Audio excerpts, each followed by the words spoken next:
sistem komunikasi satelit dan radar yang saya jelaskan ini itu lebih terperinci, yaitu mengenai radar cuaca. Jadi sebelumnya kita harus mengetahui gimana konsep radar itu sendiri. Nah, yang pertama ini merupakan gambar sederhana dari konsep radar. Jadi dari nama radar itu sendiri itu kan memiliki kepanjangan, yaitu radio. Radio itu merupakan jenis dari gelombang elektromagnetik. Kemudian detection itu mendeteksi.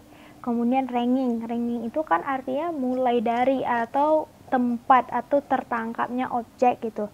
Jadi dari kepanjangan dari radar ini sendiri kita dapat mengetahui pengertian dari radar, yaitu radar merupakan sistem gelombang elektromagnetik yang digunakan untuk mendeteksi, mengukur jarak, dan membuat map-map benda seperti pesawat terbang, kendaraan bermotor, dan informasi berupa cuaca atau hujan.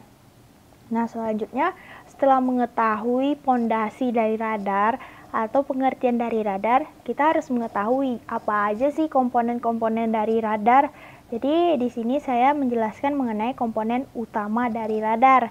Nah, yang pertama itu ada antena. Antena di sini itu berfungsi sebagai antena reflektor, di mana dia berbentuk seperti parabola yang menyebabkan energi elektromagnetik dari titik fokusnya dan dicerminkan melalui permukaan yang berbentuk parabola juga gitu sebagai berkas sempit. Itu.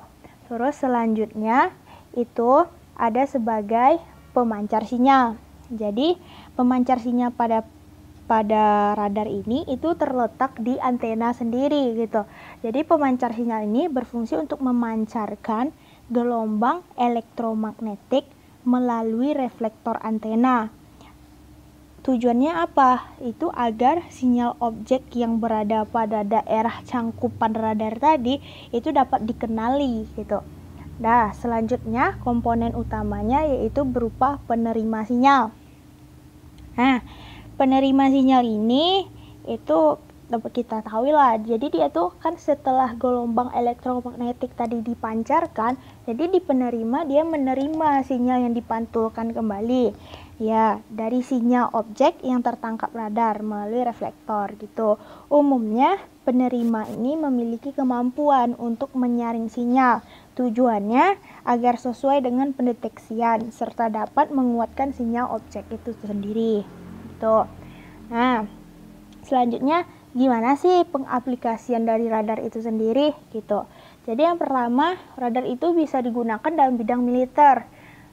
Di militer apa sih guna radar? Jadi kan radar itu bisa untuk mendeteksi adanya musuh, apalagi misalkan ada pistol, itu kan pistol kita harus menembakkan ke target itu membutuhkan radar, dan juga kita juga dapat mendeteksi jet tempur gitu. Terus selanjutnya ini dalam bidang kepolisian. Siapa yang sering nonton film-film luar negeri seringlah melihat ini disebut dengan radar gun atau radar kecepatan.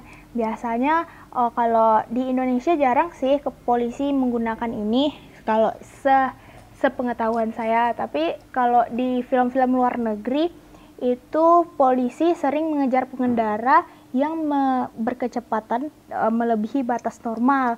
Jadi itu tuh diketahui dari radar gun ini gitu. Selanjutnya itu radar dapat digunakan di bidang penerbangan. Di bidang penerbangan itu dipakai pada ATC atau Air Traffic Control.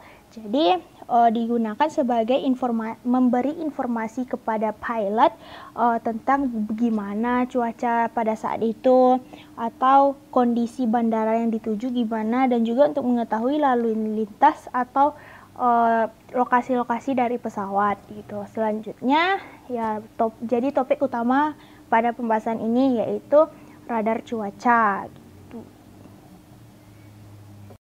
Nah, jadi kita harus mengetahui apa itu radar cuaca.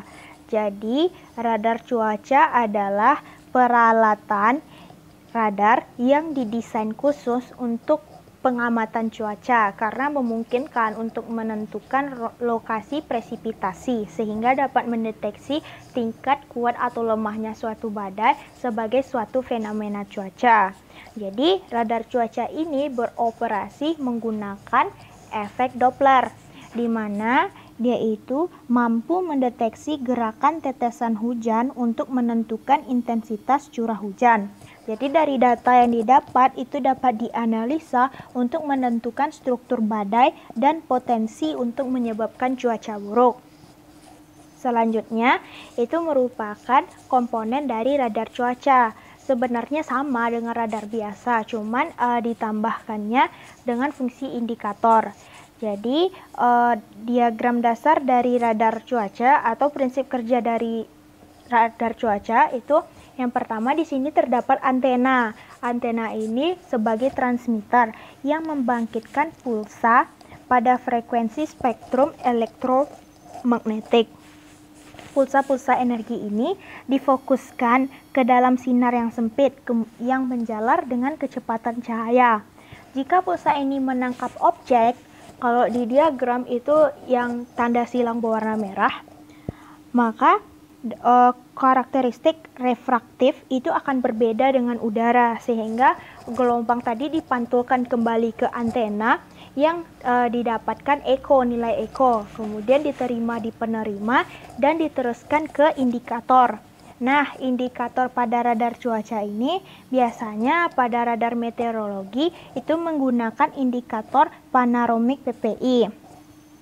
Nah, kemudian dari indikator ini kita dapat mengetahui apakah nilai presipitasi, di mana nilai presipitasi ini kita dapat mengetahui apakah akan turunnya hujan atau hujan disertai petir atau kondisi yang bersalju.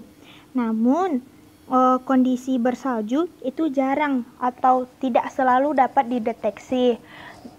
Namun pada umumnya nilai presipitasi salju itu lebih rendah daripada nilai hujan. Jadi apabila diperoleh nilai presipitasi yang terlalu rendah berarti akan berpotensi di wilayah tersebut terjadinya atau akan turunnya salju gitu. Jadi selanjutnya ini merupakan data yang diperoleh untuk penganalisaan cuaca. Biasanya kita sering melihat di berita-berita cuaca gambar yang seperti ini, namun kita tidak mengerti dari mana orang dapat mengetahui apakah di daerah sana curah hujan tinggi atau curah hujan rendah gitu. Namun saya akan dapat menjelaskannya. Di gambar itu terlihat di sebelah kanan itu terdapat gradiasi warna di BZ dari nilai 5 sampai 70, di mana di gradiasi warna semakin ungu maka menandakan curah hujan di wilayah tersebut cukup tinggi gitu. Jadi untuk lebih jelasnya saya cantumkan pada tabel nilai dari gradiasi warna tadi. Nah, jadi dari peta radar cuaca ini dapat kita analisa bahwa ini merupakan wilayah Sintang. Jadi di wilayah Sintang curah hujannya itu ringan karena nilai DBZ-nya itu dimulai dari warna biru ke hijau, berarti dari 5 ke 35, di mana dapat kita lihat pada tabel sebelumnya itu 35 menandakan bahwa curah hujan ringan. Nah, sampai sini saya menjelaskannya. Mudah-mudahan informasi yang saya sampaikan bermanfaat. Begitulah cara bekerja dari radar cuaca dan penganalisaan dari data radar cuaca. Nah, dari penjelasan tadi, apakah bisa dimengerti? Jika ada yang ditanyakan, bisa di komen, like, and subscribe, dan tekan tombol like.